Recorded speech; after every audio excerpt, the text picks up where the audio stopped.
ഒരിക്കൽ സ്വാർത്ഥനായ ഒരു മനുഷ്യൻ ജീവിച്ചിരുന്നു. ആർക്കും ഒന്നും കൊടുക്കില്ലെന്ന് മാത്രമല്ല, മറ്റുള്ളവരുടേതും സ്വന്തമാക്കുന്ന ഒരത്യാർത്ഥി തന്നിലുണ്ടായിരുന്നു. ഒരിക്കൽ അദ്ദേഹത്തിൻ്റെ കുറേ സ്വർണ്ണ നാണയങ്ങൾ നഷ്ടപ്പെട്ടു പോയി. താൻ പലരോടും ആ വിവരം പറഞ്ഞു. അന്ന് വൈകുന്നേരം അതിലൊരു സുഹൃത്തിൻ്റെ മകൾക്ക് 30 നാണയങ്ങൾ കളഞ്ഞു കിട്ടി. അക്കാര്യം അറിയിച്ചപ്പോൾ വന്നു നോക്കിയ ശേഷം അയാൾ പറഞ്ഞു, അയ്യോ, എനിക്കുണ്ടായിരുന്നത് 40 എണ്ണമായിരുന്നു. ബാക്കി എവിടെ? അയാൾ ആകെ അമ്പരന്ന് സംസാരിക്കുവാൻ തുടങ്ങി. ഒടുവിൽ അയാൾ കോടതിയിൽ കേസ് കൊടുത്തു. എല്ലാം കേട്ട ന്യായാധിപൻ പറഞ്ഞു, ഈ നാണയങ്ങൾ നിങ്ങളുടേതല്ല. നിങ്ങൾക്ക് നഷ്ടപ്പെട്ടത് 40 നാണയമല്ലേ? അതുകൊണ്ട് ഇത് മറ്റ് ആരുടെയോ ആയിരിക്കാം.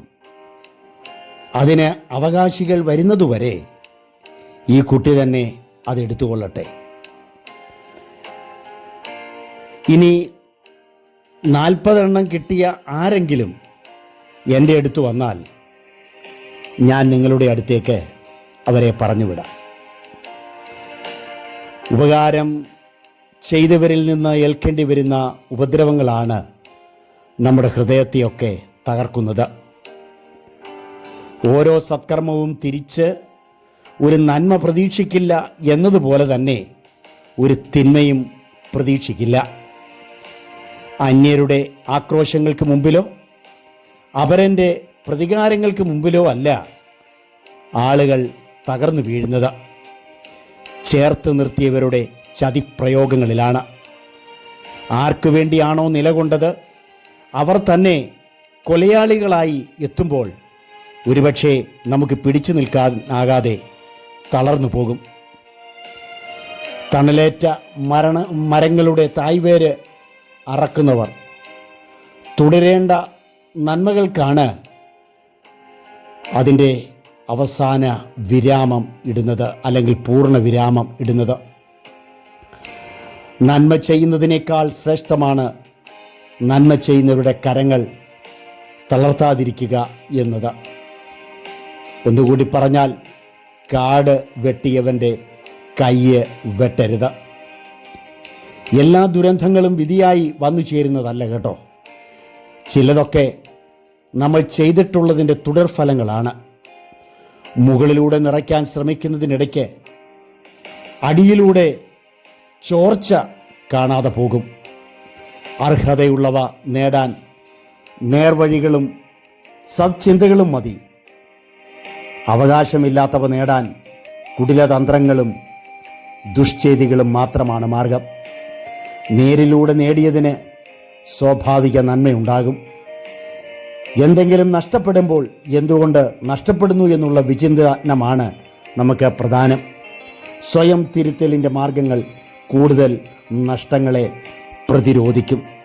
നാം ഇന്ന് ചെയ്തു കൂട്ടുന്ന ഓരോ കർമ്മങ്ങളും മറ്റുള്ളവരറിയുന്നില്ല എന്ന് ആരും ചിന്തിക്കരുത്. എല്ലാ കർമ്മങ്ങളും ഉയരത്തിലെ ദൈവം കാണുന്നുണ്ട്. അസ്വസ്ഥരായിരിക്കുന്നവരെ, തളർന്നിരിക്കുന്നവരെ മാനസികമായി വീണ്ടും വീണ്ടും തകർത്തുകൊണ്ട് തളർത്തിക്കളയുന്ന അനുഭവങ്ങളാണ് ചെയ്യുന്നതെങ്കിൽ ഒന്നോർത്തുകൊള്ളണം, ഇതിന് ശേഷം നമുക്കും ലോകം കണക്ക് തീർക്കുന്ന ഒരു നാൾ വരും.